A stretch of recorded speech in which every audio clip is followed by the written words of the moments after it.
Donc l'acquisition du nombre, hein, on est parti sur les chapeaux de roue, de Piaget aux neurosciences. Voilà, ça va?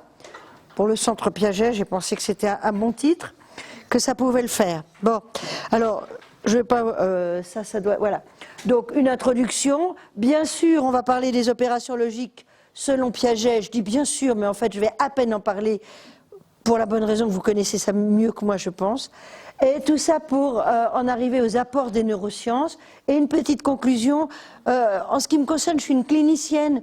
Donc, la conclusion, elle va être sur les dyscalculies, sur comment ça se manifeste quand ça ne veut pas le faire chez les enfants. Voilà. Donc, on est parti. D'une part, alors là, ça c'est l'introduction, hein, les usages du nom, bien sûr. Je vais aller très vite parce que je suppose que vous êtes un public très averti, peut-être un peu mélangé, donc c'est un peu compliqué de savoir si ou cibler, mais bon. Donc les usages du nombre, vous le savez, le nombre cardinal, c'est celui dont je vais parler, qui répond à la question combien de trucs, combien de bidules, combien de machins, et qui permet les opérations sur le nombre qu'on appelle le calcul ou la résolution de problèmes. Bien. Et donc c'est à ça dont on va se limiter aujourd'hui. L'acquisition du nombre cardinal chez le jeune enfant, c'est déjà en soi, si vous voulez, il y a de quoi déjà y passer la vie, donc en 1 heure ça va le faire juste comme il faut. Bien sûr, on fera la différence avec, entre compter et numéroter. Numéroter, c'est donner une étiquette à n'importe quoi, mais pas du tout une quantité, hein, et ça désigne quelque chose. J'ai écrit le bus ou le tram 15, là j'ai vu qu'il y avait le 15 juste en face. Bon, on aurait pu l'appeler le tram bleu ou le tram, je ne sais pas, clé de sol, c'était pareil. Et évidemment, on ne peut rien compter, il n'y a pas 15 trams pareils, on s'en fiche, et on ne peut pas faire de calcul avec ça. Donc on va en reparler évidemment quand on va parler du dénombrement. Et puis il y a le nombre ordinal dont je ne vais pas parler aujourd'hui et qui sert à classer, à ordonner. Hein. Je suis arrivée 172e au marathon de Paris, voilà, c'est l'ordre d'arrivée des gens. Donc numéroté, on n'en parle pas. Le nombre ordinal, j'en parle pas non plus. Vous voyez, ça va bien éclaircir la chose. Alors j'ai écrit le socle. Le socle, les opérations logiques selon Piaget, parce que c'est vrai que c'est le socle. C'est-à-dire que si on n'a pas ça, tout le reste, ça va être très compliqué d'apprendre le nombre. Alors les opérations logiques selon Piaget, je vous le fais très très simple pour faire celle qui résume, mais en fait parce que j'imagine que vous connaissez ça beaucoup mieux que moi. Combinatoire, sériation, catégorisation, inclusion. Et je ne vais pas en parler, donc ça va être mieux, sauf la catégorisation. Je vais dire un petit mot, ça va ? Je pense que vous êtes tous branchés un petit peu là-dessus.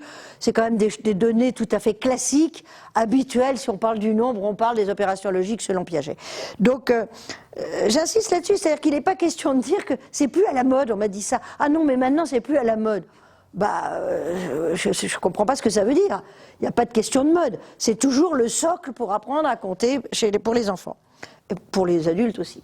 Alors, donc la catégorisation... Toutes ces opérations mentales, ces opérations logiques dont nous parle Piaget, elles évoluent peu à peu avec l'âge, avec, vous savez, un cut-off, enfin un moment très particulier à 7 ans. Il y a un avant 7 ans chez les petits et un après 7 ans. 7 ans, c'est la conservation du nombre. Chez Piaget, c'est l'accès aux opérations concrètes. C'est le moment où l'enfant peut dissocier l'aspect visio-spatial d'une quantité et l'allure de la collection et sa numérosité. D'accord. Donc, je pense que vous savez tout ça très bien. Donc, un tout petit mot sur la catégorisation. Alors, qu'est-ce que c'est la catégorisation? C'est mettre ensemble ce qui va ensemble. Bon, d'accord. Alors, mettre ensemble ce qui va ensemble, selon des critères variables, très importants, parce que les bébés catégorisent déjà à la naissance. Évidemment, ils catégorisent sur des aspects perceptifs et assez, on va dire, assez simple. Ça ne fait pas... Bon. Puis petit à petit, donc la catégorisation, elle ne s'acquiert pas. La catégorisation, elle s'affine avec l'âge. Ce qui se passe, c'est que petit à petit, avec l'âge, le développement cognitif de l'enfant et la scolarisation, les critères avec lesquels on peut catégoriser sont de plus en plus complexes, de plus en plus abstraits, de plus en plus nombreux, de plus en plus arbitraires, etc. Donc ça évolue avec l'âge et la scolarisation. Là, j'ai donné des exemples. On peut mettre ensemble les animaux de la ferme versus les animaux du zoo. Je prends toujours des exemples. Chez les enfants, on va dire entre 5 et 10 ans. C'est le début de l'affaire, bien sûr. Mais on peut aussi se catégoriser les animaux de la ferme qui ont des plumes. Vous voyez bien que là, on a passé un stade supplémentaire. C'est plus compliqué. Et puis, ce que j'ai écrit ici, c'est quand même très important. Il faut bien faire attention. Ces opérations de catégorisation, elles ne sont pas seulement non verbales, elles peuvent être verbales. Est-ce qu'il y a des psychologues parmi vous, des neuropsychologues? Levez la main. Non, c'est bon. Dans les tests psychologiques, on utilise des catégorisations, des épreuves de catégorisation verbale. Et là aussi, il y a une progression sur les critères de catégorisation selon l'âge. Vous voyez bien que c'est pas pareil de demander en quoi ça se ressemble une jupe et un pantalon. En gros, on peut dire que c'est des trucs pour s'habiller, pour pas avoir froid quand on sort dehors, je sais pas quoi. Et c'est pas la même chose que demander en quoi ça se ressemble une punition et une récompense. Donc vous voyez que ce qui évolue avec l'âge dans la catégorisation, c'est les critères de catégorisation, et que pour catégoriser, il faut aussi négliger les critères non pertinents. Là, je vous montre, et c'est une épreuve aussi psychométrique qu'on utilise, très piagétienne. Vous voyez qu'il y a des ronds, des carrés, des triangles, des grands, des moyens, des petits, des bleus, des jaunes, des verts. Ici, on met deux éléments. Là, l'exemple, c'est on a mis deux gros ronds, un rouge, un bleu. Et on demande à l'enfant de mettre celui ici qui irait bien pour que les trois aillent bien ensemble. Vous voyez l'idée? Bon. Alors, vous avez des enfants qui peuvent mettre ici un truc bleu parce qu'ils trouvent que c'est joli, du bleu avec du bleu, ou un petit rond parce qu'ils trouvent que tous les ronds, ça irait bien ensemble. Et vous voyez que l'idée globale, c'est quand même de mettre un grand rond jaune. Je pense que là, je ne vous ai pas trop perdu. Donc, l'idée, elle est là. C'est très intéressant. Ce sont des catégorisations qu'on dit non verbales. Il n'y a pas besoin de parler. Moi, je fais ça avec des enfants, je ne sais pas, qui parlent tamoul. Nous, on a pas mal d'enfants qui parlent tamoul ou saracolé, vous voyez. Je fais une démo, l'enfant il comprend tout de suite de quoi il s'agit et il fait un truc. Par contre, je peux aussi le faire sur le plan verbal. Ça, c'est très important de bien comprendre que c'est une activité intellectuelle qui est indépendante de la modalité sous laquelle se présente le truc à catégoriser. Enfin, vous voyez ce que je veux dire? Voilà. Donc toute opération mentale, donc, y compris évidemment les opérations logiques de M. Piaget, c'est pas forcément de mettre ensemble, je ne sais pas, des boutons et des bouchons et des bouteilles, ça peut être plein de choses. Donc qu'est-ce que ça nécessite? Ça nécessite ce qu'on appelle du facteur G, entre guillemets, c'est-à-dire de l'intelligence générale. L'intelligence générale, c'est quelque chose, c'est du raisonnement, c'est de l'abstraction, c'est du raisonnement logique, on va dire. Donc là, c'est typiquement du raisonnement logique et de l'abstraction. D'ailleurs, ça s'appelle les opérations logiques selon Piaget, c'est la catégorisation. Mais vous voyez aussi que les psychologues évaluent aussi cette aptitude, cette capacité à catégoriser sous une autre forme. On appelle ça du facteur G, de l'intelligence générale, de l'intelligence fluide. On appelle ça. C'est pas tellement important, puisque c'est pas un public de psycho là que j'ai bien compris. L'idée, c'est qu'en fait, ça recouvre une capacité intellectuelle de raisonnement et de capacité à abstraire, voilà, qui évidemment évolue avec l'âge et les apprentissages. Donc ces épreuves-là, on en a des tonnes en psychométrie. Les similitudes, c'est ce que je vous ai dit tout à l'heure verbalement. En quoi est-ce que ça se ressemble du jus de pomme et du Coca-Cola? Ah ben ça se ressemble pas parce que maman elle veut pas que je boive le coca. Oui d'accord, mais qu'est-ce que, vous voyez l'idée, Puis il y a un moment où les enfants vont dire, les deux ça se boit, les deux ça se renverse, les deux c'est du liquide, vous voyez, c'est ça l'idée. On peut aussi, par exemple, dans ce genre d'épreuve, vous voyez, on présente des tas d'images à l'enfant et on lui demande de trouver 3 éléments qui iraient bien ensemble. Vous voyez, toujours l'idée de la catégorisation. Il y a aussi ici, par exemple, on propose à l'enfant des suites logiques. Vous connaissez ça, les suites logiques. Il y en a dans tous les...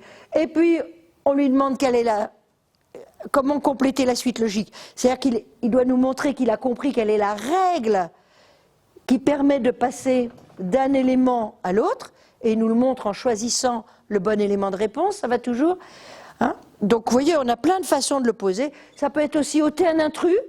On lui montre par exemple tout ça, et puis on lui demande lequel ne va pas avec les autres. Donc ça veut dire là encore qu'il faut catégoriser, montrer, comprendre quelle est la catégorie, qu'est-ce qui fait qu'il y en a 3 qui vont ensemble, et puis qu'il y en a un 4e qui n'y va pas.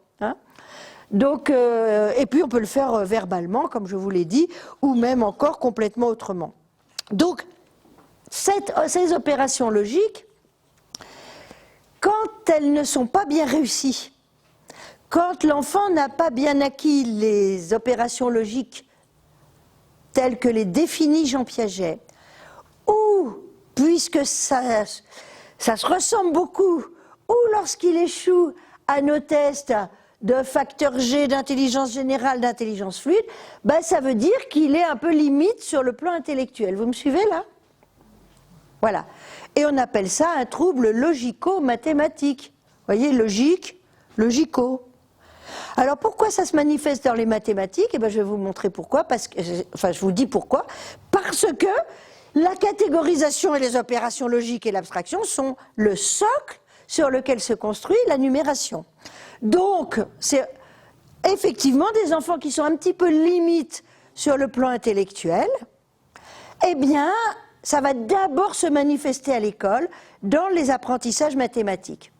Pas dans la lecture, pas dans le graphisme, pas dans, vous voyez, mais d'abord, alors après, bien sûr, petit à petit, en grandissant, bah, ça va être plus compliqué de bien comprendre des textes compliqués ou des textes, voyez, hein, si l'enfant est un petit peu limite sur le plan intellectuel. Bon. Mais dans un premier temps, ça va d'abord se manifester et on va dire, bah, il a appris à lire, il a appris à écrire, puis maintenant, bah, il n'apprend pas à compter. Donc, il a un trouble en mathématiques. Vous voyez que ce que je suis en train de vous dire, il n'a pas un trouble en mathématiques, il a un trouble en logique. C'est pas du tout la même chose. Parce que ça va bientôt diffuser dans beaucoup d'autres domaines. Mais au fur et à mesure des exigences des autres domaines. Est-ce que j'ai perdu personne, là, c'est clair? Et c'est ce qu'on appelle les troubles logico-mathématiques. Voilà, voilà, voilà. Donc, ils ne sont pas que mathématiques, c'est ça que je voulais vous dire. Donc, les opérations logiques, selon M. Piaget, sériation, catégorisation, inclusion, sont indispensables à l'acquisition du nombre.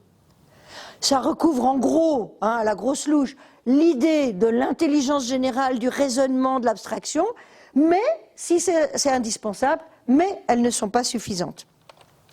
Et c'est la raison pour laquelle je suis venue vous voir, c'est pour vous parler de la deuxième partie. Le socle est indispensable, mais il ne suffit pas. Alors, dans les apports des neurosciences, vous voyez que j'ai 3 sous-chapitres. Les compétences précoces des bébés, avec les quantités.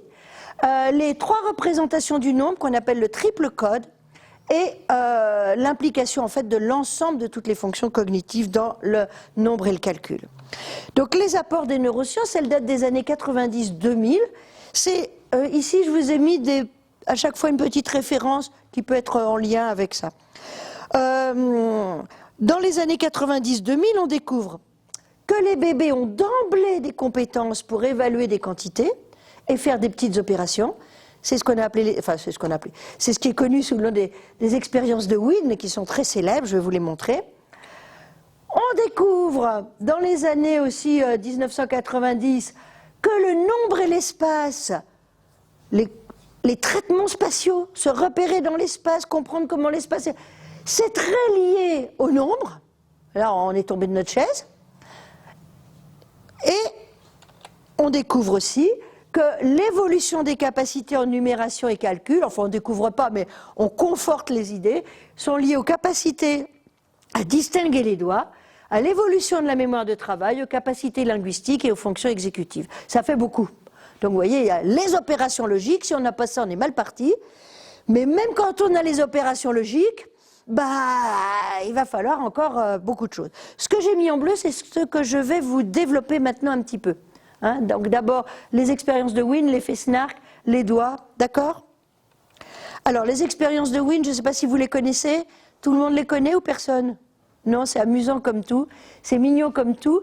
Donc, il fallait d'abord avoir l'idée. Hein. Donc, pour avoir l'idée, vous comprenez bien qu'il faut avoir des hypothèses et bien connaître l'affaire. Donc, c'est des tout petits enfants, 4 mois et demi, mais maintenant on en a même des plus petits. On leur montre un petit théâtre sur lequel, là, vous voyez, on amène un petit Mickey. Pourquoi un petit Mickey? Parce que Madame Wien est une américaine, donc elle montre un petit Mickey. Mais vous pouvez me montrer ce que vous voulez, hein, des étoiles, des chiens, ce que vous voulez. Bon. Vous amenez un petit truc. De toute façon, le bébé, il s'en fout complètement. Il a 4 mois, Mickey, ça... Bon. Le truc, c'est que vous amenez quelque chose, donc il regarde, ça l'intéresse. Vous voyez que c'est un petit théâtre. Deuxièmement, il y a un petit écran. Vous relevez l'écran de façon à cacher le petit Mickey ou le petit machin que vous venez d'amener. Vous voyez l'idée? Et à ce moment-là, vous amenez un deuxième objet que vous mettez derrière l'écran. Vous suivez? Donc, et la main repart vide. Donc là, le bébé, il voit l'écran qui se lève, le machin, ça bouge, ça va, et il y a un truc qui passe derrière. Et puis après, il y a l'écran. Vous voyez? Bon, il fallait quand même y penser, hein. Eh bien, soit on lui montre ensuite, on baisse l'écran, et c'est le résultat normal. Vous aviez deviné, hein, j'imagine qu'il y avait deux Mickey derrière l'écran. Et le bébé, bah, il regarde, quoi, oui, bon, bah, voilà. Soit il y a un résultat impossible, l'écran s'abaisse et dévoile un seul objet ou trois. Hein, là, j'ai illustré avec un, mais ça pourrait être trois. Et donc là, le bébé, il manifeste une surprise du diable, il regarde pendant 2 heures, hein, voilà. C'est la variable qu'on mesure, hein, c'est le temps de regard de l'enfant. Ça peut être aussi d'autres choses, mais là, c'est le temps de regard de l'enfant. Donc, il regarde, voilà, et les bébés, ils sont scotchés. Il y a un truc qui ne va pas du tout. Alors, qu'est-ce qu'on dit? On dit, bah, finalement, les bébés, ils ont très tôt le sens du nombre. Alors, enfin, ils ont très tôt quelque chose qui leur dit la numérosité, la quantité. Et à partir des années 2000, on fait des études, on fait des études en IRM. Hein, moi, je vous raconte ce qu'on m'a dit, hein, évidemment, je ne l'ai pas inventé là cette semaine, hein, ce que je vous raconte. Et on fait des études en IRM fonctionnel, et que découvre-t-on? Ah, des trucs formidables. Alors, on monte à des bébés, alors, il faut bien comprendre comment ça marche. On montre à des bébés de 3 mois, par exemple, des images avec 4 canards. Je vais vous dire, à 3 mois, ils s'en fichent aussi que ce soit des canards ou des n'importe quoi, ils s'en foutent. On montre quelque chose et ils sont intéressés, parce que les bébés sont toujours intéressés quand quelque chose est nouveau. Par définition, les bébés, tous les petits bébés sont intéressés quand il y a quelque chose de nouveau. Ils regardent. Donc on leur montre, puis on leur montre 1 fois, 2 fois, 3 fois, 4 fois, 10 fois les 4 canards. Alors là, c'est plus du tout nouveau, ça les intéresse plus du tout, et ils regardent ailleurs, ou ils s'ennuient, ou ils baillent, ou ils pleurent, ou ils veulent autre chose. Quand ils commencent à s'ennuyer, à plus regarder les 4 canards, à ce moment-là, on introduit ce qu'on appelle l'image test, l'image cible. C'est-à-dire, on va nous proposer une autre image et voir est-ce qu'elle est nouvelle, est-ce qu'elle n'est pas nouvelle pour lui, pour le bébé. Si je lui présente une image avec 5 canards, ça ne l'intéresse pas du tout, il trouve que c'est pareil que celle avec 4 canards. Mais si je propose une image avec 8 canards, de nouveau il est intéressé. Ou si je propose une image non pas avec 4 canards mais avec 4 chiens, de nouveau il est intéressé, il ne connaît ni les chiens ni les canards, il s'en fiche. Mais c'est pas pareil, c'est du nouveau. Et ce qui se passe, alors évidemment, et on peut changer les deux, les chiens et les canards, évidemment.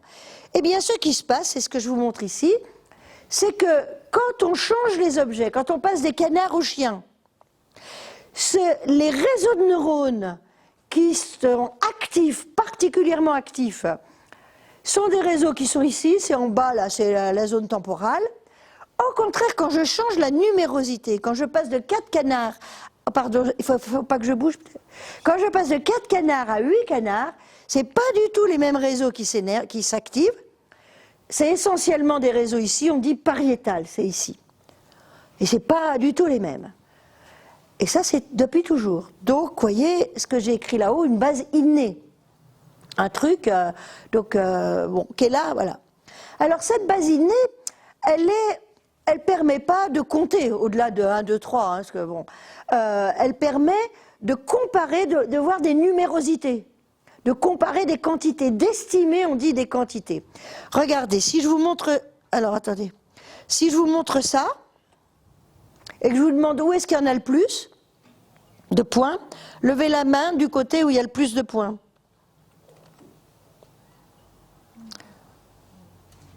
Oui, parce que moi, je suis à l'envers. Je dis, c'est pas possible. D'accord, c'est possible. Donc, vous voyez, c'est assez facile. Et on le perçoit tout de suite. Hein, on perçoit tout de suite qu'il y a plein de points d'un côté et moins de points de l'autre. Donc ça, c'est bon. Mais regardez maintenant, si je vous montre cela, brièvement, c'est quand même plus compliqué. Et donc vous voyez que ça dépend de ce qu'on appelle la distance entre les deux collections. Soit, évidemment, si d'un côté j'ai 3 bidules, puis de l'autre côté j'en ai 200, on voit tout de suite. Bon. Et puis, alors les bébés ont besoin... Bon, c'est pas par hasard que c'était 4 canards et 8 canards. J'ai fait comme si c'était par hasard, mais c'était pas par hasard.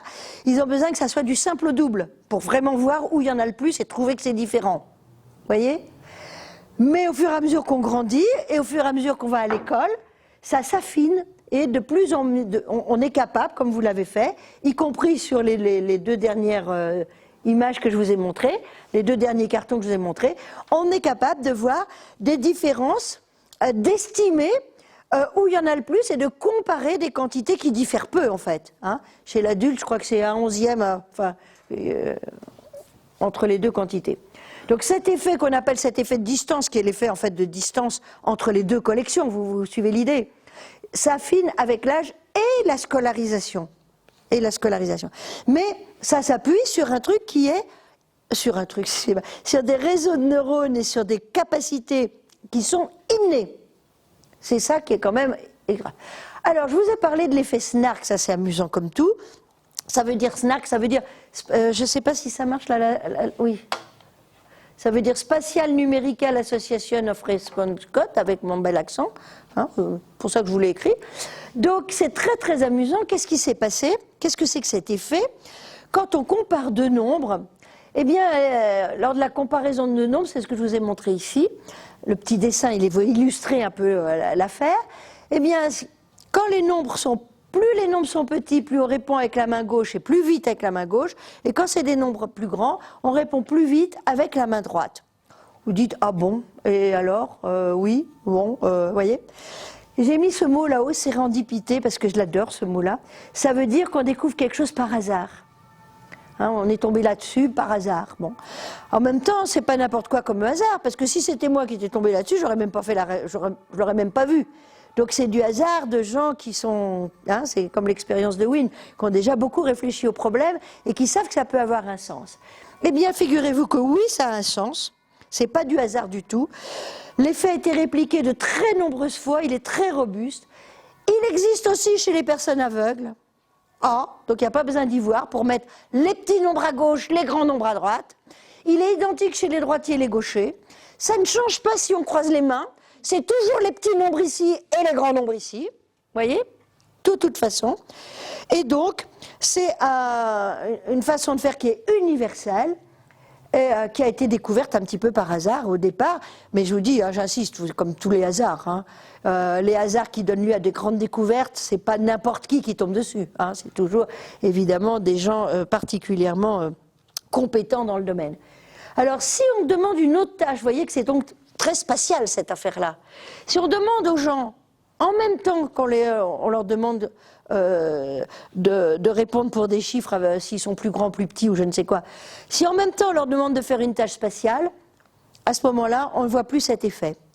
Alors qu'au contraire, si on leur demande une tâche phonologique, c'est-à-dire de travailler uniquement avec leurs oreilles et les sons de la langue, cet effet persiste. Ce qui montre que c'est bien un effet qui est lié à l'espace gauche ou à l'espace droit, et non pas à la main droite ou à la main gauche. C'est ça qu'il faut comprendre. On n'a même pas besoin d'avoir de main. Hein. En fait, on porte son attention vers la droite lorsque c'est des grands nombres, et on porte son attention vers la gauche quand c'est des petits nombres, des plus petits nombres. Cet effet est spécifique pour les quantités et les nombres. Il ne s'observe pas pour d'autres suites orientées, les mois de l'année, les lettres, enfin, l'alphabet, etc. C'est que pour les nombres que ça se passe comme ça. Et on peut, alors ça, vous voyez bien que tout ce travail-là, c'est un travail qui s'observe au labo et qu'on peut l'observer très très simplement chez l'enfant à partir de l'âge de 5 ans. Oui ? S'il vous plaît, comment est-ce que la personne doit comparer ? Est-ce qu'il doit... Oui. Là, par exemple, on demande de taper, par exemple, sur, je ne sais pas, une flèche à gauche ou sur un bouton à gauche ou à droite, en fonction que le nombre, je ne sais pas, on dit, vous taperez à droite si ce nombre-là est plus grand que le précédent, ou s'il est pair, ou par exemple quand c'est une addition, si vous trouvez plus que 10, et je ne sais quoi. Alors, le nombre et l'espace, donc on a vu qu'il y a un lien extrêmement étroit, j'ai écrit un rapprochement, mais c'est un lien extrêmement étroit entre les représentations mentales du nombre et l'espace. Comment le cerveau traite les notions spatiales. Hein. Alors je vous montre ce tour-là, c'est hémisphère droit, hémisphère gauche. Dans celui-là, ça c'est celui-là, et puis celui-là, c'est celui-là. Et ça, c'est vu du dessus. J'ai un petit problème de latéralisation, hein, vous inquiétez pas, vous remettez dans le bon sens. Et donc on voit qu'en fait, c'est toujours ces fichus lobes pariétaux dont je vous parlais, où il y a, hein, vous avez remarqué, dès la naissance, qui sont... Alors c'est en fait une toute petite partie du sillon intrapariétal qui est à côté de... Et c'est intimement lié aux régions qui traitent l'organisation spatiale, qui font les traitements spatiaux dans le cerveau. Et en fait, le calcul mental, par exemple, si je vous dis 6 et 8, ou bien si je dis 14 moins 2, eh bien quand je dis 14 moins 2, votre attention, vous n'en êtes même pas conscient, se déplace vers la gauche, et quand je dis 6 et 8, votre attention se déplace vers la droite. Voilà. Donc ça, c'est un truc de fou. Et ça, donc par exemple, quand on calcule l'attention, le regard, la main, se déplace vers la droite. Plus le nombre est grand, plus c'est vers la droite. Si je vous parle, je ne sais pas, de la distance Terre-Lune, c'est là-bas, là-bas, là-bas, là-bas, là-bas, complètement à droite, hein, très très loin. Vous ne savez pas exactement où c'est, mais c'est là-bas.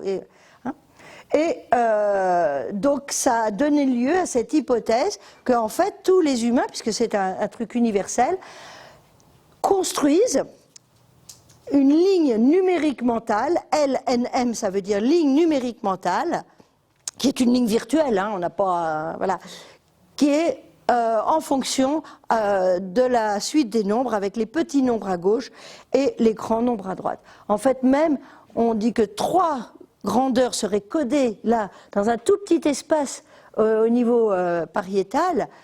C'est à la fois donc la numérosité, la grandeur du nombre, on dit aussi la sémantique du nombre, sa magnitude, c'est ça, c'est le mot que je cherchais, l'espace et le temps. Donc ça serait un lieu où serait codé, ah ben il est écrit le mot là, je cherchais voilà, le mot où seraient codées des magnitudes d'une façon générale, qui toucherait aussi bien le nombre que l'espace que le temps, hein, l'espace, les distances, les machins. Alors cette association nombre-espace, elle se manifeste donc par la ligne numérique mentale, LNM, c'est très important, hein, et sur le plan de l'apprentissage et des enfants c'est très important. Cette ligne numérique mentale, elle se construit très peu, très progressivement. Chez les petits, il n'y a qu'une toute partie qui est construite, on va dire, correctement. C'est-à-dire où, vous voyez, entre 1 et 5, les espaces, on peut repérer le 2, le 3... attendez, je vais vous mettre ici le 2, vous le voyez, oui, le 2, le 3, le 4, de façon régulière. Et vous voyez qu'ici, au contraire, c'est comprimé vers la droite. C'est vrai pour vous aussi, hein. La distance Terre-Lune, si vous n'êtes pas familiarisé, vous comprimez vers la droite, hein. D'accord ? Au fur et à mesure qu'on grandit, évidemment, cette ligne numérique mentale évolue avec l'âge. Cette partie qui est régulière, on dit qu'elle est linéaire. Et cette partie qui n'est pas régulière, on dit qu'elle est logarithmique. Ça n'a pas d'importance. Vous pouvez dire qu'elle est irrégulière ou comprimée sur la droite. Les termes, c'est pas l'important. Et donc, avec l'âge et la scolarisation, petit à petit, cette partie linéaire est de plus en plus importante. Et scolairement, il y a un moment très important. C'est le moment où l'enfant a une partie où la partie linéaire de sa ligne mentale couvre l'espace 0 à 100. Voilà. Et ça, c'est vraiment très important et c'est prédictif de sa réussite scolaire en mathématiques ultérieurement. Ça va jusque-là ? J'ai perdu personne ? Donc, vous voyez que c'est quelque chose qui est intéressant et qui va nous aider aussi dans l'évaluation des difficultés ou non de l'enfant. Donc, l'accès à une représentation linéaire est nettement corrélé avec les performances en mathématiques, en particulier chez les plus jeunes, mais même après.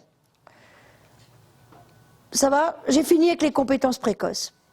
Alors, on va reprendre, parce qu'il y a un lien évidemment entre les compétences précoces et ce que je vais vous raconter maintenant sur les triples codes, c'est-à-dire les 3 représentations mentales intellectuelles du code.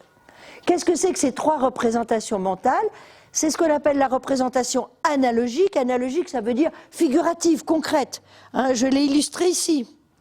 Hein, ça peut être les poings, des bûchettes, des haricots, les doigts de la main, bien sûr, et cette fichue ligne numérique mentale qui est tellement importante. Ça va ? Il y a une représentation verbale. J'ai mis orale parce qu'on ne va pas s'intéresser aujourd'hui à comment on écrit en lettres alphabétiques les nombres. Hein, c'est pas tellement intéressant. Hein, c'est-à-dire dire les nombres. 1, 2, 18, 83, c'est des mots, mais c'est des mots qui désignent les nombres. Il faut que je les apprenne. Et il faut que je les apprenne dans l'ordre. Hein, et voilà. Et puis j'ai le droit de dire 92, mais j'ai pas le droit de dire 22. Vous suivez? 92, j'ai le droit, ça c'est bien. 22, j'ai pas le droit. Bon, donc vous voyez, il y a beaucoup de choses à apprendre aussi sur le plan verbal. Et puis, troisième représentation, l'écriture écrite chiffrée, qu'on appelle le code indo-arabe, c'est les chiffres. Et donc, la représentation verbale et la représentation écrite sont toutes les deux des codes symboliques. Ça va? C'est des symboles arbitraires. Hein? Et ces symboles, évidemment, n'ont de sens que si je peux les rapporter à quelque chose, comme disent les enfants, dans la vraie vie, c'est-à-dire à quelque chose de concret, de figuratif, donc si je peux les rapporter au code analogique. Sinon, voilà. Donc, d'où, ici, mes petites flèches jaunes. Hein, la représentation verbale des mots, c'est quand j'apprends les mots nombres, la comptine, 1, 2, 3, 4, 5, 6, 7, 8, 9, 10, etc. Je dis ou j'entends 704 ou 6092. Et là, la représentation écrite chiffrée, évidemment, en chiffres indo-arabes. Et ce qui est important, c'est de construire chacune de ces représentations chez l'enfant et leur lien. Sinon, c'est pas que ça ne va pas le faire du tout. Conclusion uniquement pour la première représentation, le code analogique. D'accord ? Alors, le code analogique, ce système inné, universel, hein, le tout petit, vous savez, ce tout petit réseau de neurones qui est dédié à la numérosité, à la quantité, qui permet de faire des estimations un peu comme ça, va évoluer tout doucement, va permettre de faire des comparaisons et va évoluer. C'est celui que j'ai illustré de cette façon-là, mais que je pourrais aussi illustrer de cette façon-là, avec effectivement les lignes numériques qui peuvent être verticales. Dans nos tests, elles sont souvent verticales, mais elles peuvent être horizontales. Et là, moi j'aime beaucoup ça, je vous le montrerai tout à l'heure, c'est un code analogique aussi, c'est un compteur de vitesse. Dans un de nos tests, on a ça, et c'est le compteur de vitesse que tous les enfants connaissent, et peut-être certains sont plus à l'aise avec le compteur de vitesse qu'avec nos lignes analogiques. Hein. Voilà. Donc ça c'est le code analogique, ça va? Concret. Et puis, deuxièmement, le code symbolique verbal, on en est à la deuxième représentation. Donc comment ça se développe? Eh ben, dès l'âge de 2 ans, ceux qui ont des petits à la maison, il y en a peut-être parmi vous qui ont cet âge-là à la maison, cet article à la maison, vers 2 ans, ils comprennent que 2 c'est ça, c'est pas à peu près, c'est vraiment ça. Hein, ils sont capables de faire le lien. Le vrai problème, c'est que à 3 ans, ils sont capables de faire le lien avec 3. Ah, vous voyez, si ça avance d'un par an, là, je suis toujours pas arrivée à 100 quand même. Hein. J'ai beau être vieille, j'ai toujours pas. Alors, ce qui va se passer, c'est qu'entre 3 ans et 5-6 ans, il va y avoir une accélération formidable dans nos cultures de ces apprentissages, dans nos cultures. Tous les apprentissages, évidemment, sont liés aux cultures. Et donc, à partir de 3-4 ans, et donc de l'école maternelle, l'enfant va développer de façon très importante dès 5 ans, dès 4-5 ans, on y arrive à 10, même 20 ou 30-40. L'importance, je vais vous en reparler, du rôle des doigts, qui est très très important dans ce développement de la comptine des mots nombres. 1, 2, 3, 4, 5, hein, voilà. Ça, c'est très important. Et puis, autre chose qui aide beaucoup l'enfant à développer plus rapidement cette comptine verbale, c'est le rôle des jeux dits numériques, qui comprennent des noms. J'ai mis le Uno, le jeu de loi, les petits chevaux, les dominos, les mille-bornes, je pense que vous avez les mêmes. Hein, bon. Et là, j'ai écrit quelque chose, évidemment, ça dépend de votre milieu familial. Ça veut dire catégorie socio-professionnelle. C'est sûr que, bon, peut-être que, comment je vais vous dire ça, que la maman de Tiki Donkey, c'est plus compliqué pour elle de jouer tous les jours aux mille bornes ou au Uno, vous voyez, et qu'il y a peut-être des familles où on le fait plus. Donc ça veut dire que c'est verbal, et que les jeux de, ce qu'on appelait les jeux de nourrice, les jeux de doigts, les jeux de mains sont très importants pour les enfants. Il y en a partout, hein, dans les crèches, dans les maternelles, on joue beaucoup avec les doigts, on raconte des petites histoires, on fait, voilà. Et le fait de jouer en famille ou non à ce type de jeu a un impact très important chez l'enfant, donc c'est très précoce, sur les capacités d'apprentissage ultérieures. Donc avant d'arriver à l'école maternelle. Chez nous, c'est obligatoire dès 3 ans maintenant, à l'école maternelle. Chez vous, je crois pas, hein, c'est 4 ans. Alors le rôle des doigts est très très important. Et là encore, qu'est-ce qu'on découvre? Alors il ne s'agit pas de connaître le nom des doigts. C'est mieux si vous les connaissez, ça c'est le pouce, ça c'est l'index, le majeur. Mais ce n'est pas la question. La question, c'est de ne pas faire comme Mickey. C'est-à-dire de ne pas penser que tous les doigts sont pareils. Hein, Mickey, il a 4 doigts pareils, vous avez remarqué? Non. Nous, on a des doigts qu'on peut différencier. Et cette différenciation des doigts, ça me permet, quand je fais ça, si je demande à l'enfant, fais comme moi, ben, il ne doit pas faire ça. Il doit comprendre que c'est celui-là le même doigt qu'eux. Hein. Donc la connaissance des doigts, eh ben, figurez-vous que ça a un lien très très fort et très proche. Pourquoi? Avec les mathématiques. D'abord parce que c'est, là encore, c'est toujours ce même petit endroit des réseaux cérébraux pariétaux qui s'occupent de tout ça. C'est un petit endroit, il est petit, mais très important. Et donc, c'est prédictif. Je vous ai mis ici le petit que sais-je de Michel Fayol sur l'acquisition du nombre. Et donc, c'est très, très important et prédictif. Et c'est pour ça que c'est très important, quand les enfants sont petits en maternelle, de travailler beaucoup en lien avec les doigts. Sauf si l'enfant a un trouble du développement de la coordination, trouble TDC, c'est-à-dire une dyspraxie, ou s'il a un trouble sensorimoteur, s'il n'arrive pas, ça ne sert à rien. Et dans ce cas-là, il vaut mieux utiliser, quand même toujours s'appuyer sur les doigts, mais utiliser des petites, comment on va dire, des petits cartons où sont représentés les configurations de doigts qui correspondent à 1, 2, 3, 4. Et là aussi, c'est tout à fait culturel. Hein, vous savez que dans d'autres pays, on dit 1, 2, 3. Nous, on voit 2 là. Hein, on ne comprend plus rien. Bon, hein, je me rappelle d'un présentateur de la télévision qui était d'origine américaine et il disait ça premièrement, deuxièmement, troisièmement. Ah d'accord. Alors nous, on dirait premièrement, deuxièmement, troisièmement. On s'en fiche.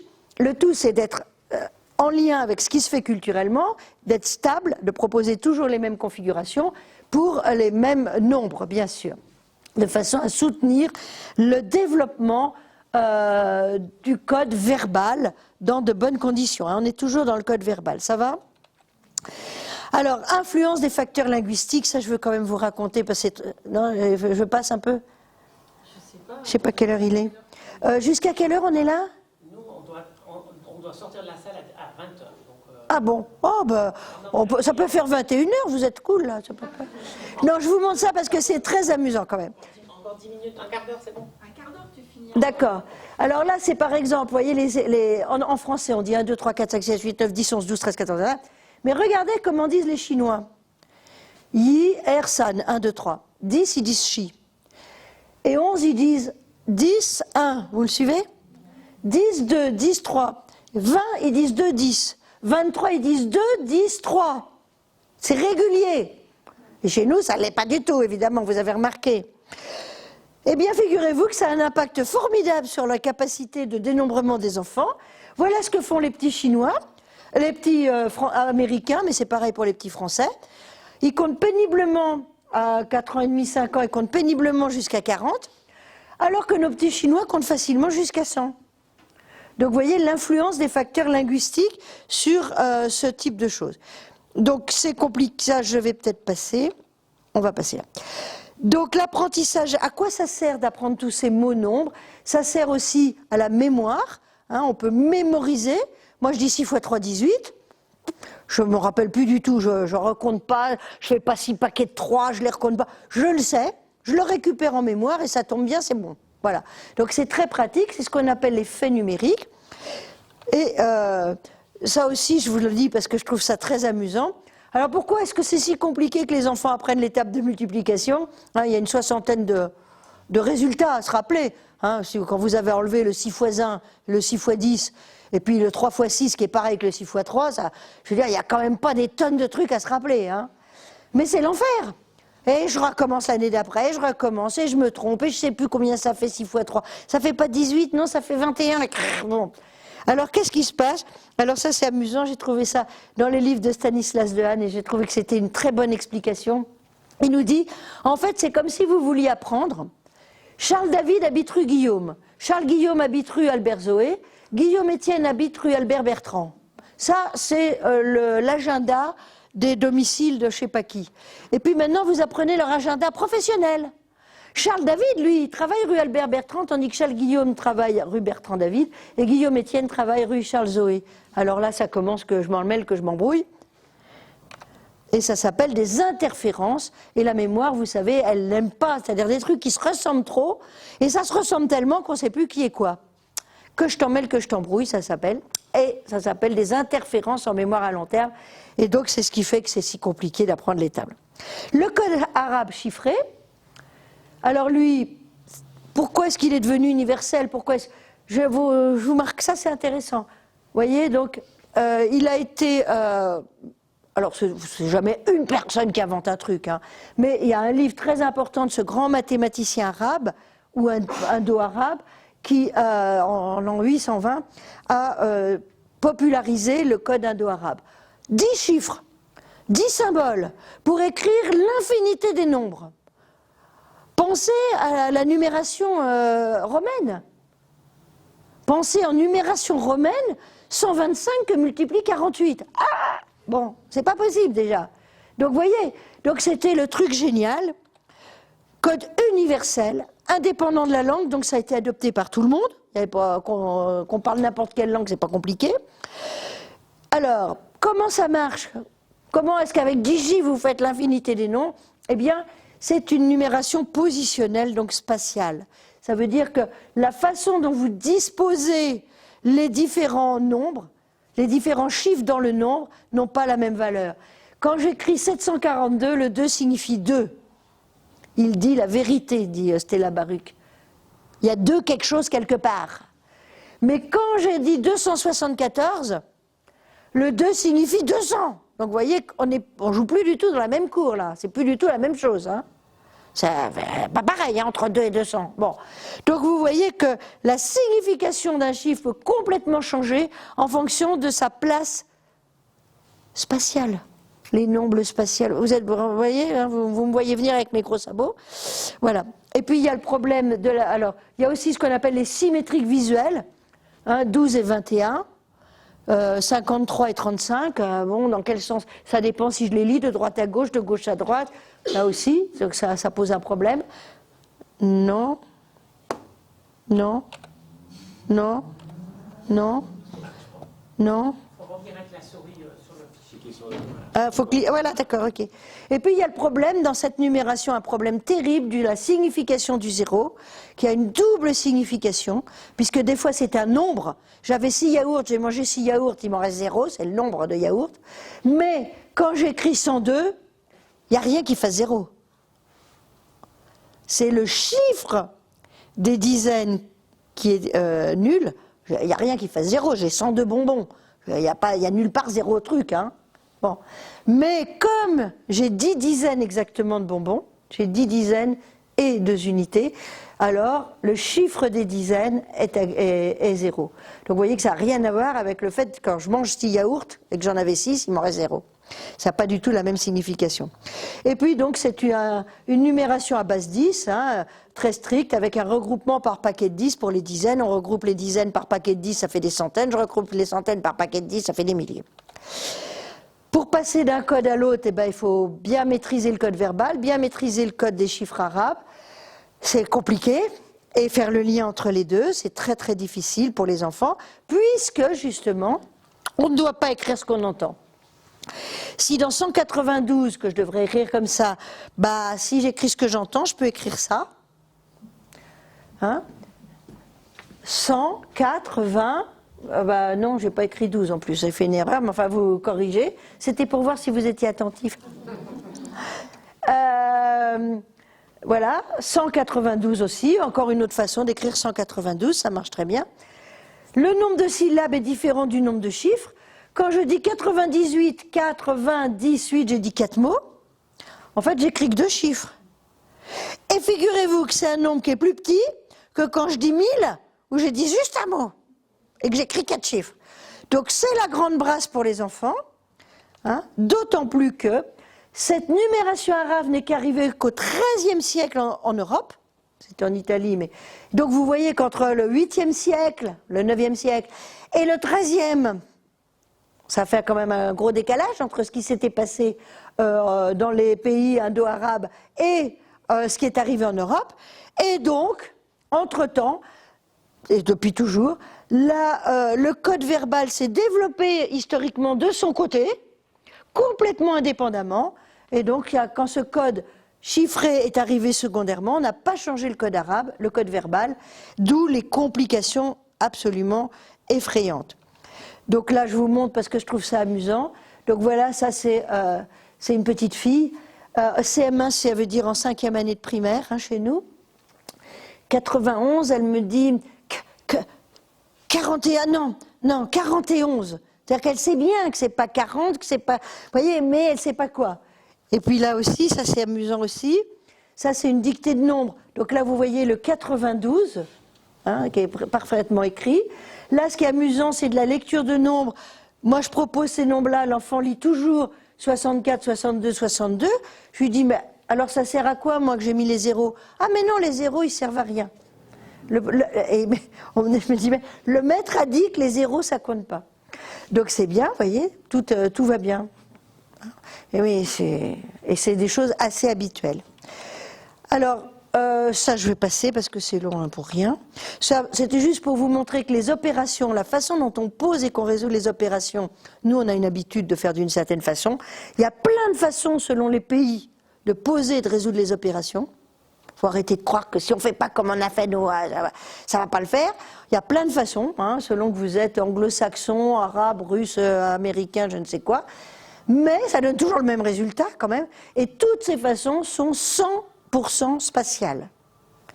100% spatiales, 120% spatiales. Les algorithmes de pose et de résolution des opérations, quelle que soit la façon dont on s'y prend, chaque culture a développé ses propres routines, c'est spatial. Alors le triple code synthèse, puis on va s'arrêter là alors. Hein. Un code analogique, alors je vais vous le montrer avec la souris. Un code analogique, souris es-tu là? Oui. Un code analogique qui est inné est tout d'abord très approximatif. Hein, on évalue, on estime les quantités. Mais il nous donne le sens du nombre. Il nous dit si c'est un gros nombre, il nous donne sa magnitude. Un gros nombre, un petit nombre, plus à gauche, plus à droite, etc. D'accord? Et c'est là où on construit cette ligne numérique mentale, d'abord logarithmique et de plus en plus linéaire, grâce aux apprentissages. Les codes symboliques nous permettent de répondre à la question concernant des quantités, Q ça veut dire quantité, des quantités précises, verbalement ou oralement bien sûr, et bien sûr il va falloir pouvoir passer facilement de l'une à l'autre. Hein. Et là c'est uniquement, ça c'est appris, c'est enseigné à l'école, on ne le découvre pas spontanément. Jusque-là ça va, jusque-là ça va, et bien sûr on a besoin de liens entre ces trois choses-là pour réellement utiliser le nombre, c'est-à-dire résoudre des problèmes, le nombre pour le nombre, voilà. Donc une base innée universelle, qui évolue avec l'âge et la scolarité, et une construction symbolique secondaire, verbale et chiffrée, qui permet la quantification exacte et qui évolue également avec l'âge et la scolarité. Voilà. Je vais vous laisser ça pour la suite. J'ai quelques petits cas cliniques rigolos qu'on vous montrera si on a le temps. Alors, on peut déjà vous applaudir.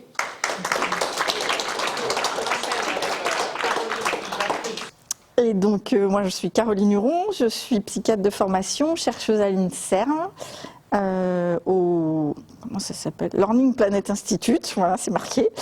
Je suis chercheuse en sciences cognitives, je suis une experte de la dyspraxie, voilà. Et donc, je suis présidente d'une association qui s'appelle le Cartable Fantastique, qui a pour mission de faciliter la scolarité des enfants en situation de handicap, et plus particulièrement dyspraxie. Et donc je vais parler de la dyspraxie et des mathématiques devant Michel, qui est quand même la grande spécialiste de la dyspraxie française, et qui gentiment me passe le relais. Alors déjà, est-ce que ceux qui connaissent la dyspraxie, enfin qui en ont déjà entendu parler, peuvent lever la main? Globalement, ça va aller, donc. Alors, la dyspraxie, en fait, depuis un consensus de 1998, le terme est plus censé être utilisé dans la littérature internationales, on parle de trouble développemental de la coordination. Ce qu'il y a, c'est qu'en France, on continue à parler de dyspraxie parce que les parents n'ont pas envie de parler de trouble développemental de la coordination et les enfants n'ont pas envie de dire j'ai un trouble développemental de la coordination, ils disent je suis dyspraxique. Donc on garde le terme dyspraxie, mais là je vais vous parler de trouble développemental de la coordination puisque les études que je vais vous montrer, ce sont des études de recherche publiées dans des revues scientifiques internationales et comme il faut que tout le monde parle de la même chose, on va utiliser le même terme. Et la définition, c'est des performances dans les activités qui requièrent une coordination motrice inférieure à celle attendue pour un enfant du même âge et ayant eu les mêmes opportunités d'apprentissage et d'utilisation des capacités motrices. Tous les mots sont importants là-dedans. Il faut qu'il y ait effectivement eu les mêmes opportunités, c'est-à-dire que typiquement les petits orphelins roumains sous Ceausescu qui sont restés dans leur lit à barreaux pendant 2 ans, quand ils sont sortis de leur lit, ils n'étaient pas dyspraxiques, mais ils avaient un vrai retard au niveau de la coordination motrice. Quand on dit que les performances doivent être inférieures à celles attendues pour un enfant du même âge, ça veut dire qu'il faut utiliser une échelle standardisée de coordination qui montre qu'il y a bien un écart par rapport à une norme. Voilà. Et pour qu'on puisse parler de troubles, il faut qu'il y ait un impact sur la vie quotidienne et les performances scolaires. C'est tout à fait possible d'être tout en bas de l'échelle. Moi, j'ai eu des sujets contrôle comme ça, qui étaient tout en bas de l'échelle, dans les 5% les moins coordonnés. Et donc, il y avait 2 raisons pour avoir ces enfants-là. Il y avait les parents qui se disaient « Tiens, ils font une étude sur la dyspraxie, j'ai des petits doutes sur mon enfant, c'est une bonne idée de le mettre comme sujet contrôle. » Bon, voilà, donc là, je retrouvais les doutes des parents lors d'un entretien, je retrouvais toutes les difficultés de l'enfant. Et le deuxième cas, c'était j'avais beau chercher une difficulté dans la vie quotidienne ou à l'école, j'en trouvais pas.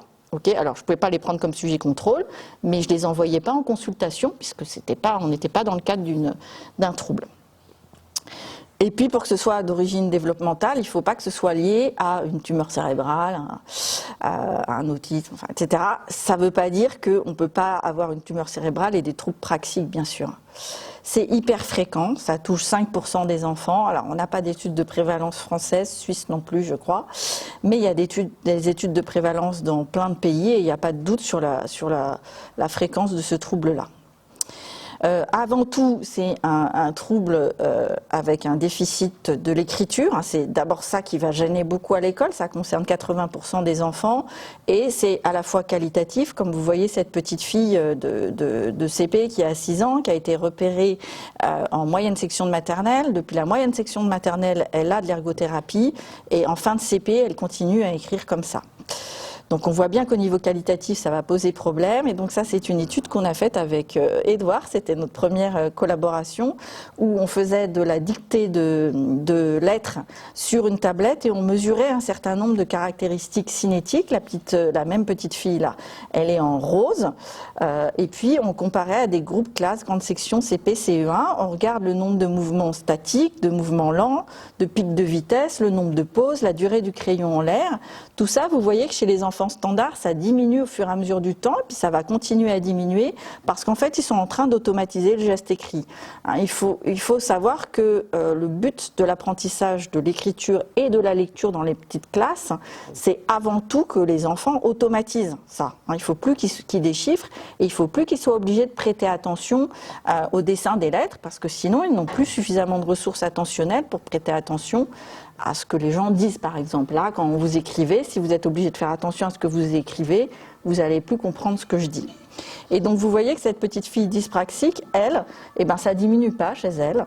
Elle est au mieux au niveau des enfants en CE1, elle est au mieux au niveau des enfants de CP, et au pire, elle reste au niveau des enfants de grande section. Et donc, cette absence d'automatisation du geste va être déterminant dans la gêne qu'il va y avoir sur toute la scolarité, parce que peut-être que si on l'entraîne, elle pourra écrire mieux, mais son écriture ne sera pas nécessairement fonctionnelle si elle n'est pas capable d'automatiser ce geste, parce qu'il n'y a plus assez de ressources pour le fond.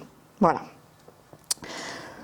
Alors, on va se pencher sur les mathématiques, puisque c'était ça l'idée. Donc, je crois que Michel, elle a bien introduit tout ça. Donc, vous savez qu'une des compétences du nouveau-né et puis de l'enfant, c'est de percevoir la différence entre des quantités avec l'apprentissage formel. Et on sait que c'est l'apprentissage formel, c'est-à-dire l'éducation, parce qu'il y a des études chez les Munduruku qui sont des enfants qui ne vont pas forcément à l'école et qui n'ont pas le nombre. Ils font 1, 2, 3, beaucoup. Avec l'apprentissage formel à l'école, ce qui se passe, c'est qu'on devient de plus en plus capable de repérer la différence entre deux groupes de quantités de plus en plus proches. Donc au début, on est capable de distinguer un bébé entre 8 et 64, et puis au fur et à mesure, on va pouvoir distinguer entre 8 et 16. Et donc on voulait savoir, chez les enfants dyspraxiques, en fait, toute la cognition numérique de base dont vous a parlé Michel, on voulait voir comment ça se passait chez les enfants dyspraxiques. J'ai oublié le début, c'est pourquoi on a fait ça. C'est parce qu'on nous disait, les enfants dyspraxiques, ils ont des difficultés en mathématiques, ils sont pas bons en mathématiques. Il y a 2 études qui regardaient ça, qui disaient il y a des difficultés en lecture et en mathématiques chez les enfants dyspraxiques. Alors pas forcément des études très bien faites. Par exemple, une de ces 2 études, elle analyse les opérations, les résultats des opérations des enfants dyspraxiques en 2 minutes, mais en le faisant écrire. Donc du coup, à la fin, c'est sûr, il y a moins d'opérations faites, mais comme ils ont un trouble de l'écriture massive, on ne sait pas pourquoi. Voilà. Donc c'est pour ça que je voulais regarder donc c'est des études qu'on a fait avec Alice Gomez, qui était en postdoc, et donc les 3 études que je vais vous montrer, c'était avec elle. Et donc on voulait vraiment regarder cette cognition numérique de base déjà où ils en sont. Donc ce qu'on montre, les enfants dyspraxiques, ils sont là en rouge, et les enfants contrôle, ils sont ici en bleu. Et donc dans cette tâche-là, ce qu'on montre, c'est que ils sont pas du tout au niveau des enfants contrôle, c'est-à-dire qu'ils sont moins précis, c'est-à-dire que alors que les enfants contrôle du même âge vont être capables de distinguer par exemple entre 16 et 32, mes enfants dyspraxiques, ils vont rester entre 8 et 64. Et en fait, quand on compare à la littérature, ils sont au niveau des enfants de 5 ans. Ok ? Alors, ensuite, on s'est intéressé à la comparaison des chiffres. Est-ce qu'ils peuvent comparer des chiffres? Alors, c'est des enfants qui ont entre 8 et 10 ans. Ils sont quand même entre CE2 et CM2. Alors, ils font pas plus d'erreurs que les contrôles, mais par contre, ils sont plus lents. Vous savez qu'en psychologie expérimentale, on a 2 façons de voir un dysfonctionnement. Le premier, c'est de voir le nombre d'erreurs, et le second, c'est de voir le ralentissement. S'il y a un des 2 facteurs qui est perturbé, alors il y a une dysfonction. Donc là, c'est le cas. Donc ils sont beaucoup plus lents pour comparer des chiffres que les contrôles. Et puis, on a regardé aussi au niveau des additions, donc des additions simples, c'est des additions de chiffres. Et je crois même pas qu'il y avait il y avait quand même on pouvait quand même passer au-dessus de 10. Mais ce qu'on a observé, c'est que les enfants étaient plus longs aussi pour donner la réponse à une addition, même s'ils faisaient pas plus d'erreurs. Donc globalement, ils sont beaucoup plus longs sur toutes ces tâches. Et alors, on a regardé ensuite comment ils comptaient.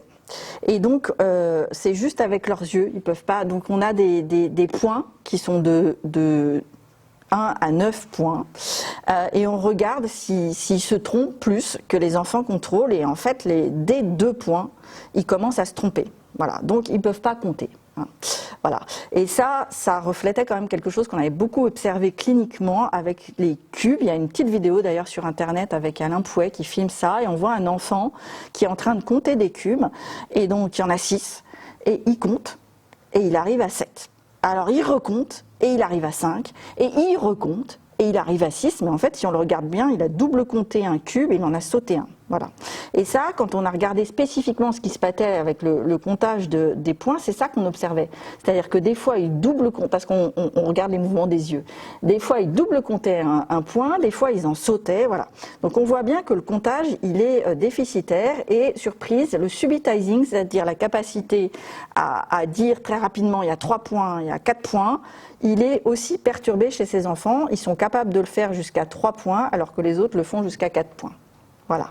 Donc on voit bien que les compétences numériques de base, elles vont pas très très bien chez ces enfants. Et donc il y a une dysfonction dans la perception des quantités numériques qui pourrait être à l'origine d'une difficulté à traiter les nombres symboliques, parce que pour traiter un nombre symbolique, il faut être capable de lier le symbole à la quantité. Dans le cerveau, c'est comme ça que ça se passe. Et une des questions, c'est quel est le rôle des difficultés de comptage, parce que vous imaginez bien que si votre quantité de cubes, qui est toujours la même, tantôt elle fait 5, tantôt elle fait 6, tantôt elle fait 7, associer un chiffre donné à cette quantité de cubes, ça ne va pas être possible. Donc de base, on va perturber le sens du nombre de ces enfants juste en les faisant compter. Et ça, dans l'école, alors française, mais je pense suisse aussi, ça va être un problème majeur parce qu'on rentre dans le nombre par le comptage. Et donc, en faisant ça, on les met en grande difficulté. Donc, il y a deux façons de contourner ça. La première, c'est ils comptent, mais ils pointent pas. Donc, c'est l'adulte qui pointe. Je ne vous conseille pas ça sur l'enfant normal. Mais sur l'enfant dyspraxique, je vous le conseille. Donc, c'est l'adulte qui pointe et l'enfant, il compte. Donc, comme ça, il n'y a pas d'horaire de pointage. Et l'autre solution, c'est de passer par des outils comme la course au nombre, qui avait été développée par Stanislas Dehaene, où en fait c'est un singe qui compte et on voit apparaître les noix de coco sur une ligne numérique de 0 à 10. Et donc tout ça, ce sont des techniques pour remédier à le déficit de pointage des enfants, pour essayer de faire que le sens du nombre s'installe correctement. Alors ensuite, il y a la ligne numérique dont vous a beaucoup parlé Michel. Et donc on a fait passer cette tâche-là. Donc là, alors à l'envers, on l'a fait passer à l'envers, c'est-à-dire que y a un trait bleu. Parce qu'à l'endroit, on dit un nombre à l'enfant, il faut qu'il fasse un trait. Donc nous, ça ne nous arrangeait pas. Donc on a fait à l'envers. Donc il y a un trait bleu, il faut dire quel nombre c'est. Ok, donc le mettons là. Donc comme elle vous a dit, chez les tout petits, il y a une représentation compressée, c'est-à-dire que de 0 à 10, ils écartent beaucoup, et ensuite, à partir des grands nombres, ils serrent tout. Ok, et puis, avec l'apprentissage formel encore, il n'y a pas ça chez les Munduruku, eh bien, ils vont comprendre qu'en fait, c'est une représentation linéaire, c'est-à-dire qu'entre 0 et 10 et 90 et 100, c'est la même chose. Et donc, la première chose intéressante chez les enfants dyspraxiques, c'est que tout comme les enfants contrôle, ils ont une représentation linéaire pour une ligne de 0 à 100. Donc ça, c'est très différent de ce qui se passe chez les enfants identifiés comme dyscalculiques, voilà, qui eux gardent une représentation logarithmique. Et la deuxième chose, c'est qu'en fait, il y a une stratégie pour résoudre les problèmes de lignes numériques. Et la stratégie, ça consiste à regarder, si vous êtes sur 75 par exemple, à essayer d'estimer par rapport au centre, qui n'est pas notifié sur la ligne, donc il faut aller au centre, et par rapport à l'extrémité, aller regarder pour essayer d'évaluer en fait à quoi correspond ce trait.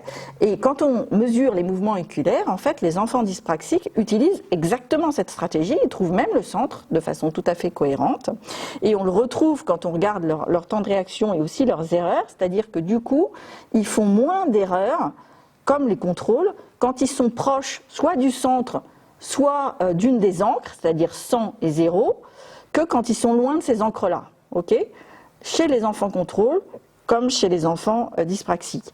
Mais par contre, les enfants dyspraxiques, ils sont moins précis, les enfants contrôle. C'est-à-dire que là où les enfants contrôle veut dire 75, c'est 70 ou 80, ils vont mettre là, eux, ils vont aller entre 60 et 90. Okay, alors, cette différence de précision associée à une compréhension du concept de linéarité, ça fait qu'ils ont un profil extrêmement différent d'enfants tels que ceux qui ont un syndrome de Down, par exemple, qui, eux, sont précis, aussi précis que des enfants contrôle, et qui, pour autant, restent logarithmiques. Ok ? Voilà. Et alors, ce qu'on observe, en fait, c'est qu'une des difficultés de ces enfants, c'est vrai qu'ils ont très bien compris la stratégie, ils regardent aussi longtemps que les enfants contrôle sur le 50 ou sur le 100 ou sur le 50 et sur le 0, mais ils ont des problèmes avec le mouvement de leurs yeux, c'est-à-dire que pour regarder aussi longtemps avec la même durée de fixation, ils vont être obligés de faire plusieurs fixations, là où les autres en font une seule. Et pourquoi ? Parce que vous voyez là que leurs yeux, ils vont partout. C'est-à-dire qu'au lieu de rester, ils vont bien au bon endroit, on voit bien qu'ils vont entre le 50 et là, ici, le 0, mais sauf que leurs yeux partent en haut de l'écran, ils sont obligés de retourner pour les remettre, voilà. Et donc ça va poser des problèmes, évidemment, dans la vie courante. Ah, j'avais oublié qu'il y avait tous les... Donc ça, c'est... Voilà. Alors Michel vous a dit, redit, que tout ça c'était quand même pas mal lié à une région pariétale, gauche, plutôt gauche. Et donc ça c'est l'étude qu'on avait faite avec Alice en IRM, et effectivement il y a un déficit d'activation de la région pariétale gauche chez les enfants dyspraxiques, qu'on n'est pas les seuls à avoir trouvé, voilà. Pour autant, ce qui est un petit peu compliqué dans la dyspraxie, c'est qu'il n'y a pas que la région pariétale gauche qui est perturbée quand on regarde toutes les études. On a fait une expertise collective INSERM avec entre autres Michel sur la dyspraxie. Et donc moi j'ai reviewé toutes les études d'IRM. Et donc il y a aussi des anomalies dans le cervelet, des anomalies dans le frontal, etc. Donc on ne peut pas diagnostiquer une dyspraxie sur une IAM avec une perturbation particulière dans la région pariétale gauche. Alors cette bonne compréhension du concept de linéarité, elle a des implications pratiques importantes, qui est qu'ils comprennent les concepts mathématiques. Alors peut-être pas tous, j'en sais rien, parce que ça, j'ai pas étudié les autres, mais ça montre qu'ils peuvent comprendre les concepts mathématiques, ce qui va avec certains profils de jeunes dyspraxiques qu'on rencontre. Le premier adulte dyspraxique que j'ai rencontré, il avait une entreprise où il essayait il avait fait Centrale. C'était un ingénieur de Centrale. Donc je me suis dit, en maths, ça devait aller quand même. Voilà. Et j'en ai rencontré pas mal depuis qui font des carrières en maths sans trop de problèmes, à condition que, on ne les empêche pas de faire des mathématiques et qu'on ne les bloque pas au niveau du comptage ou des opérations. Voilà. Et donc, on va pouvoir compenser les difficultés en numération, par exemple, via la calculatrice. Voilà, peut-être qu'ils n'arrivent pas à faire l'opération comme il faut, et je vais vous donner des éléments après, mais s'ils arrivent à comprendre le problème et qu'ils peuvent utiliser une calculatrice, en fin de compte, on s'en fiche un peu. Alors, le Cartable Fantastique, donc, c'est une association qui a comme moyen d'action de co-construire des outils avec les enfants et les enseignants et des chercheurs en sciences cognitives pour permettre aux enfants de travailler en classe telle qu'elle existe. On ne cherche pas à changer l'école. Sans en être empêchés par leurs difficultés motrices, leurs difficultés d'organisation du regard et leurs difficultés spatiales. Parce que j'en ai pas parlé, mais je vais en parler maintenant. Les enfants dyspraxiques ont, pas tous, mais pour un certain nombre, d'énormes difficultés d'orientation dans l'espace. Alors ça les gêne pour aller d'une salle à une autre, ça les gêne pour gérer une carte de géographie. Et puis, ça les gêne pour un certain nombre de choses en mathématiques qui dépendent de l'espace. Donc Michel vous l'a dit, une pose d'opération, typiquement, c'est résoudre un algorithme spatial. Donc vous voyez ici, je ne sais plus si c'est un garçon ou une fille, il a décalé le 108, ce qui fait que quand il essaye de faire son opération sous le 1410, il se trompe, forcément. Et l'enseignante a très bien repéré, elle a dit décalage de chiffres, rappel 1 par case. Et ça, c'est permanent. Un enfant qui fait 130 plus 32, une fois sur deux, il va vous décaler le 32 sous 13. Donc, une option qu'on utilise pour éviter ça, ça va être d'utiliser des gabarits dans lesquels il y a des colonnes bleues pour les unités, il y a des colonnes rouge pour les dizaines et verte pour les centaines. Voilà, donc ça, ce sont des kits que l'on envoie gratuitement aux enseignants, qui permettent de compenser ce déficit d'orientation spatiale. On va avoir le même problème pour les chiffres, les nombres, à plusieurs chiffres, puisque la numération arabe repose sur une norme spatiale, donc 12 et 21, pour un certain nombre d'enfants dyspraxiques, ça va être la même chose. Et donc on va introduire, pareil, une norme de couleur avec des unités en rouge et des unités en bleu et des dizaines en rouge. Voilà. Ça fait l'objet d'une étude actuellement en laboratoire où on essaye de voir dans toutes les tâches que je vous ai montrées, on fait les mêmes tâches, mais au lieu que ce soit des chiffres, c'est des nombres à plusieurs chiffres, et on va comparer avec des normes de couleur et en noir, pour voir si les normes de couleur, comme on le suppose, aident vraiment ces enfants-là. Alors, je voulais vous montrer quelques outils du Cartable Fantastique. Voilà, ça lui a fait peur quand il a vu que vous vous leviez, là, l'ordinateur. Donc, tout ça, ça se trouve aussi sur le site du Cartable Fantastique. Tout est téléchargeable, tout est en libre disposition. Tout est gratuit, donc il suffit d'envoyer les enseignants ou les parents sur le site. Voilà, donc vous voyez, il y a tous les types d'opérations possibles et imaginables. Ça, c'est les gabarits. Donc l'idée, c'est que l'enfant, il place le gabarit dans une pochette plastique et il écrit au feutre à tableau. Les enseignants s'en emparent très bien parce qu'ils utilisent beaucoup l'ardoise, donc c'est juste une ardoise spécifique pour cet enfant-là. Voilà, il faut juste que l'enseignant comprenne qu'il ne peut pas changer les couleurs d'une année sur l'autre. Donc ça, c'est quelque chose qu'on est obligé de répéter un certain nombre de fois. Donc on essaye de leur dire, imaginez quoi, vous on vous dit les unités c'est à droite en CE2 et puis en CM1 les unités c'est à gauche. Bon c'est pareil, puisque c'est une norme de couleur. Et ensuite on va développer ça dans un plugin qu'on rajoute sur le traitement de texte parce que en primaire, ils veulent bien sortir les gabarits, mais en début de collège, ils veulent plus. Et donc, on va leur apprendre à utiliser. Donc ici, vous voyez, là, c'est les petits icônes du Cartable Fantastique. Donc là, on va choisir la barre mat, ok.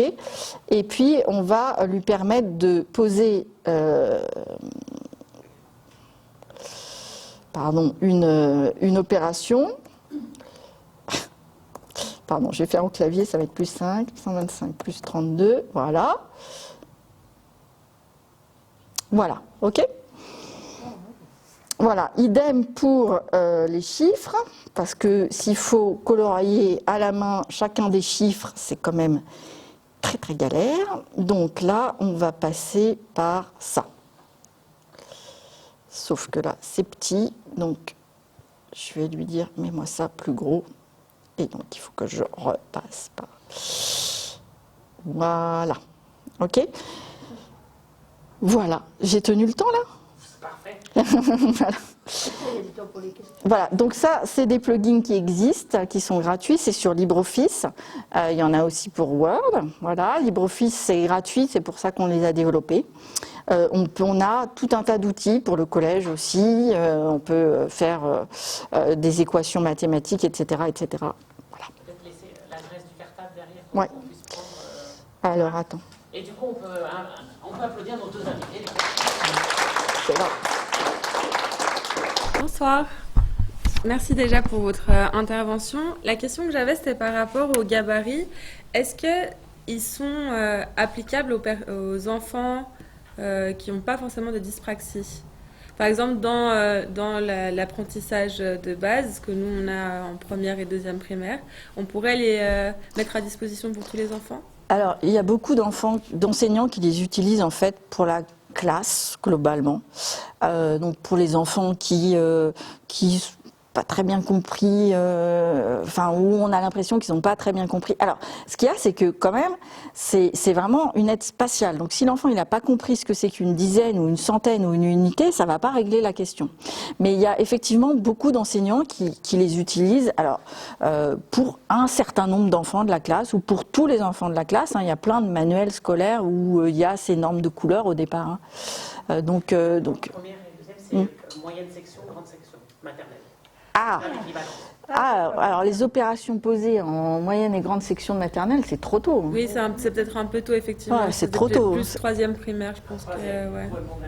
CP. Ouais. On ne peut pas avant le CP. Ouais. Ok. Mais si, ça utilise beaucoup.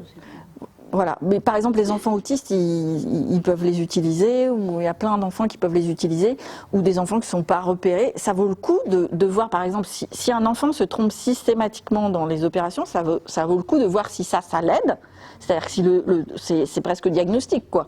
Est-ce que effectivement, quand on remplace la norme spatiale par une norme de couleur, on l'aide, quand on le soutient au niveau spatial? Si on ne l'aide pas du tout, le problème n'est pas là, quoi.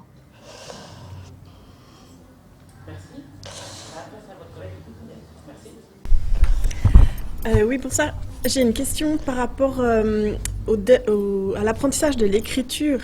La tenue du crayon, notamment ici à Genève, on apprend très tôt aux enfants en 1P déjà à apprendre à écrire à utiliser le crayon.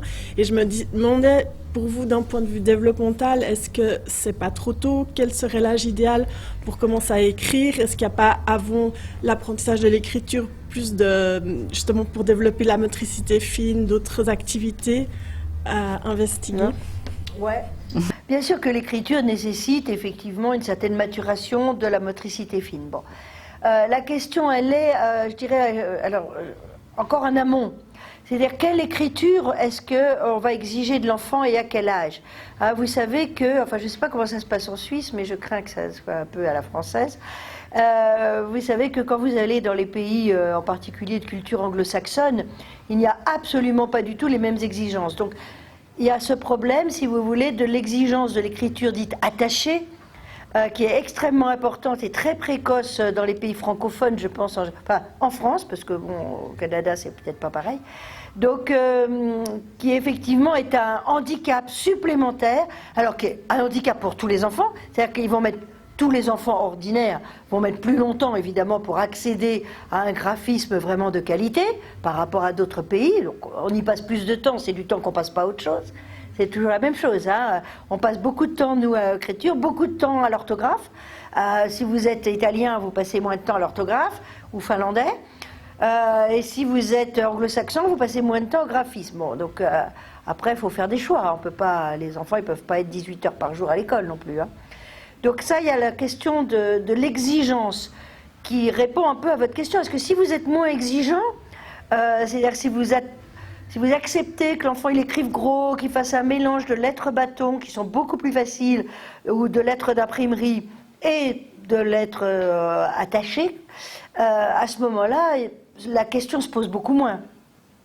Si vous êtes exigeant en ce qui concerne l'écriture anglaise, l'écriture cursive, attachée, précoce, jolie, propre, petite, etc., bon, bah, effectivement, en France, beaucoup d'enfants sont d'abord repérés comme ça et très précocement, puisque l'exigence chez nous, elle est dès la grande section de maternelle, la dernière année de maternelle et le début du primaire. Hein, donc beaucoup d'enfants sont repérés à ce niveau-là.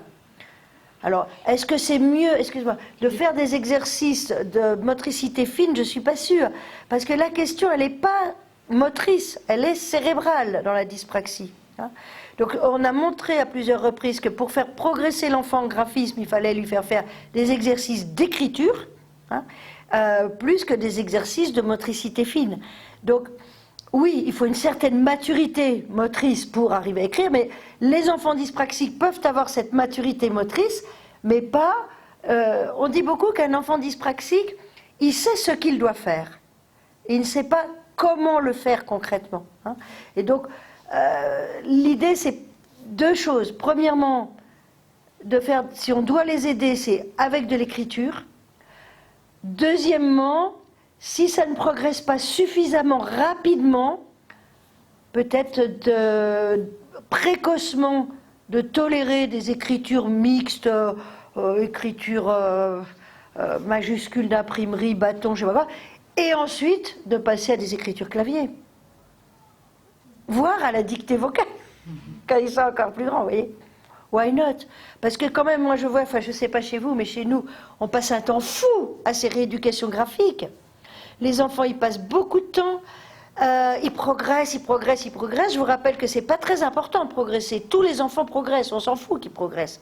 Ce qui est important, c'est la dynamique de progrès, c'est-à-dire la vitesse de progression. Donc si c'est des enfants qui progressent, et ça souvent, ça induit le fait qu'on va continuer les rééducations, qu'on va continuer les exercices, mais s'ils progressent très lentement, ils ne rattrapent jamais les exigences de leur classe d'âge ou de leur classe scolaire. Hein. Donc ils progressent, ils n'ont jamais les bénéfices de leurs efforts, et ils ont passé un temps fou, toute leur enfance, voilà, pour rien du tout. Parce que personnellement, je dicte à mon ordinateur, vous voyez.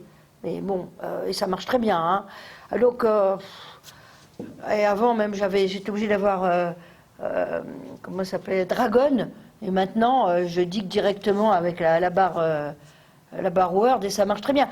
Alors, je ne dis pas qu'il faut que tout le monde dicte, c'est pas ce que je suis en train de dire, mais je crois qu'il faut faire très très attention dans ces prises en charge de rééducation. D'abord être tolérant. La tolérance, c'est écrire gros et écrire moins. Et puis ensuite, si on se voit que ça ne suffit pas, rapidement passer à des aides qui permettent aux enfants d'apprendre. Ils ne sont pas là pour... Je veux dire, l'école, ça ne peut pas être juste, je fais des pleins et des déliés. C'est pas possible. Du coup, pour les enfants dyspraxiques, c'est quand même plus facile d'apprendre en cursif, enfin en script, qu'en attaché. Ah oui, beaucoup plus. C'est sans comparaison, plus gros et en détaché, comme ils disent. En fait, des lettres bâtons, des scripts, oui. Mais souvent, l'école, ça peut aussi renforcer cette difficulté parce que ça axe très vite sur l'écriture attachée sans avoir conscience de chaque lettre en script. Et puis, du coup, c'est une difficulté supplémentaire. Alors oui et non, parce qu'on dit aussi que le problème au tout début avec les lettres en script et détachées, c'est qu'effectivement, il y a un problème dans les espaces entre les lettres et entre les mots. Qui n'est pas forcément très clair pour les petits. Alors quand ils sont plus grands, ça pose pas de problème. Mais pour les tout petits, quand ils commencent, il y a des difficultés, je dirais, conceptuelles à tous les types d'écriture. Hein, voilà. Après, il y a une question de réalisation et puis du temps qu'on y passe, en sachant que bon, c'est quand même pas l'objectif de l'école. L'objectif de l'école, c'est pas de faire des belles lettres. C'est d'utiliser un graphisme automatisé, hein, c'est ce qu'a dit Caroline, pour apprendre. Moi, je dis toujours, il y a un temps pour apprendre à écrire, puis il y a un temps pour apprendre en maîtrisant l'écriture. Il ne faut pas rater ce moment-là. Je ne sais pas, tu voulais dire d'autres choses? Pas du tout. Non, autrement dit, on met les ordinateurs assez tôt. Hein, c'est ça qu'on essaye de dire. Oui, et on a rentre les intérêt parce qu'ils sont ordinateurs beaucoup assez tôt. mieux acceptés quand c'est très tôt. Un enfant de 8 ans, il accepte une tablette, il accepte un ordinateur. Un ado au collège, s'il est tout seul dans sa classe, ça va être difficile, vous voyez. Donc on a intérêt, en plus, après ils sont très très habiles. Puis au début, bon, ils font 3 petites choses sur tablette, sur ordinateur, puis de plus en plus. On a très intérêt à ce que ça soit très tôt. Contrairement à ce qu'on nous dit tout le temps. Nous on dit, oh, il peut encore écrire à la main, plus tard, on verra. Non, c'est une grave erreur de reculer. Et alors, en pratique, je ne sais pas tellement comment est le cursus, mais chez nous, il y a une 6e, donc on fait CM2, il rentre en 6e. Au collège. Et donc, la tradition des ergothérapeutes, c'était de dire on met en place l'ordinateur en 6e. Et on ne cesse de leur dire c'est une très mauvaise idée. Parce qu'en 6e, il y a tout un tas de changements. Alors, chez nous, ils changent de classe, ils ont 10 profs au lieu d'en avoir un seul, etc. Ça fatigue tous les élèves et ce n'est pas le moment d'introduire l'ordinateur, il faut l'introduire avant. Ensuite, ils sont pré-ados, ados, enfin, je veux dire, c'est compliqué. On leur a laissé croire avec des rééducations jusqu'à l'entrée au collège que ça allait le faire, qu'ils allaient se normaliser. Eh ben non, ça ne le fait pas. Donc, on n'a pas intérêt à attendre comme ça. Alors, moi, c'est une question un peu spécifique. C'est par rapport à l'interférence et les multiplications. Je voulais savoir, en fait, qu'est-ce qui se passe concrètement? Ils vont mélanger les résultats des multiplications ou c'est avec les additions aussi, qui sont une comptine, qu'ils vont mélanger? Et le tout ce qui se ressemble, va être mélangé. Vous savez que c'est pas vrai que pour cette affaire-là. Hein, c'est vrai aussi, par exemple, pour des langues très proches. Quand vous êtes bilingue de 2 langues très très proches, c'est très difficile de devenir très bon dans la langue seconde. Hein, et c'est vrai aussi, bien sûr, ça va être aussi avec l'étape d'addition. Ce qui est très intéressant dans cette histoire d'interférence, c'est que ça nous dit quelque chose sur la façon dont on doit proposer cet apprentissage aux enfants. Hein. Parce qu'on leur apprend d'abord la table des 2, puis la table des 3, puis la table des 4, jusque-là ça va bien. Puis quand arrive la table des 6, des 7 ou des 9, alors là ça devient la cata. Et ça se délite les premières tables qu'ils avaient apprises, quoi. Ce qu'on voit quand même, c'est que on ne trouve jamais, on ne devrait pas entendre de résultats aberrants. C'est-à-dire qu'on ne devrait pas avoir 6 x 3, 19. Parce que 19 n'existe dans aucune table. Donc si l'enfant vous dit 19, c'est autre chose, c'est pas les interférences. Vous voyez? S'il vous dit 21, why not?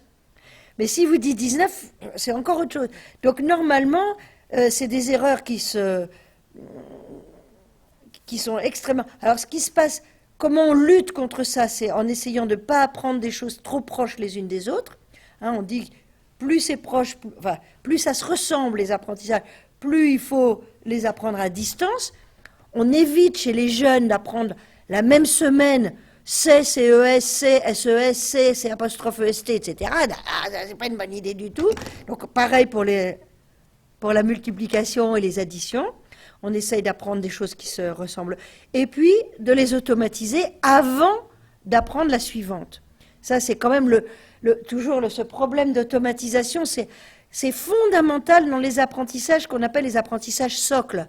C'est-à-dire ceux qui vont être ensuite la base pour des apprentissages plus complexes, etc. Hein. Donc, tant que l'enfant il ne sait pas trop bien 6 x 3, c'est pas la peine de passer à la table des 7. Hein. Et s'il n'arrive pas à acquérir les tables de multiplication dans un délai raisonnable, on abandonne. Oui, c'est-à-dire pareil. on ne le bloque pas sur les tables de multiplication jusqu'à la 3e. Donc là, on passe par la calculatrice ou par des supports. Pour les dyspraxiques, on évite les tables de Pythagore, là, parce que c'est complètement spatial. On met les supports à l'ancienne. Il y en a dans les kits du cartable qui sont Table par table. Oui, table oui. par table. Comme il y avait dans le temps, ah ben vous n'avez pas connu ça, vous êtes trop jeune. Derrière nos cahiers, on avait ça, nous. Et c'était table par table. Comme ça. OK. C'est-à-dire que la table de 2, c'est la table de 2, la table de 6, c'est pas tout Voilà. un seul carré, vous savez, avec faut suivre les lignes, les colonnes et tout. Là, nos petits, qui ont des troubles spatiaux, ils sont perdus, quoi.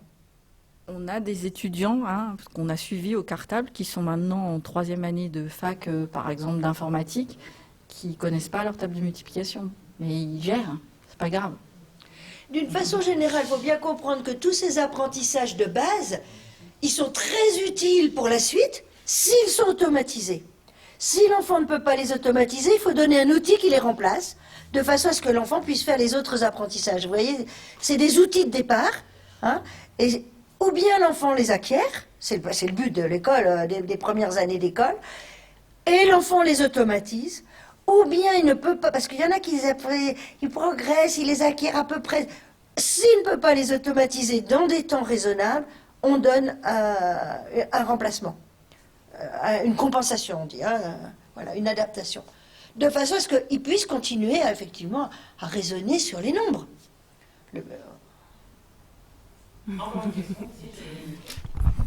D'abord, je voulais vous remercier parce que vraiment, c'est chouette de passer un temps ensemble et de se remettre à jour sur plein de points.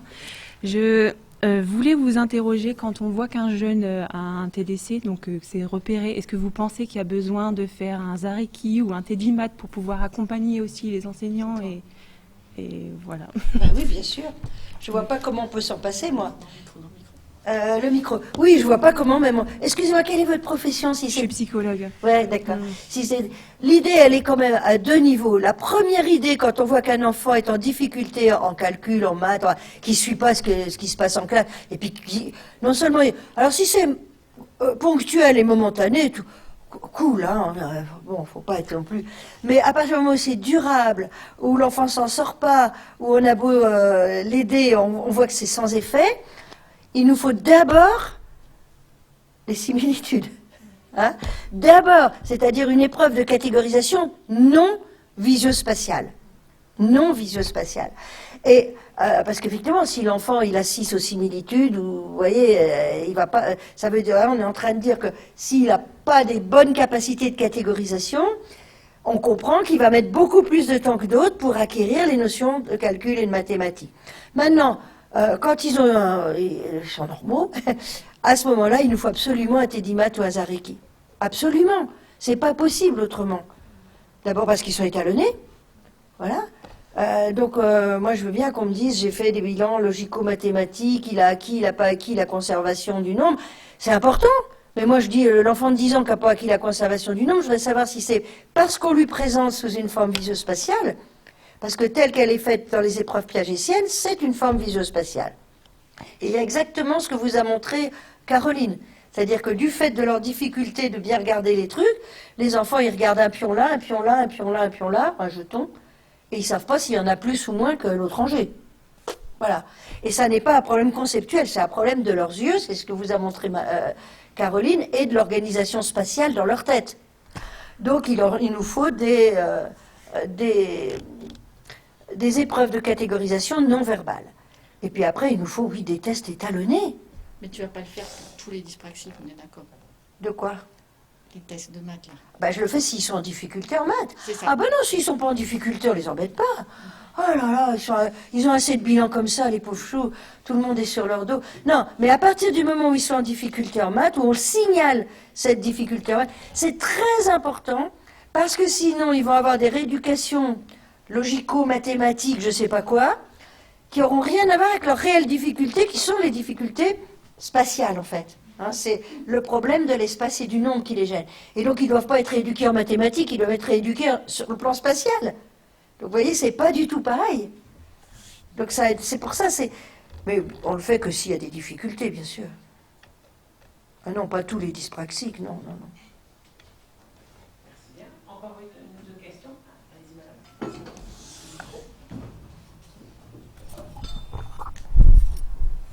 Oui, alors, moi, c'est une question qui est plutôt un peu plus pratique. Est-ce qu'on peut aider des enfants dyspraxiques par des hobbies comme la musique ou de la danse, où ils doivent coordonner les mouvements et faire travailler les hémisphères du cerveau?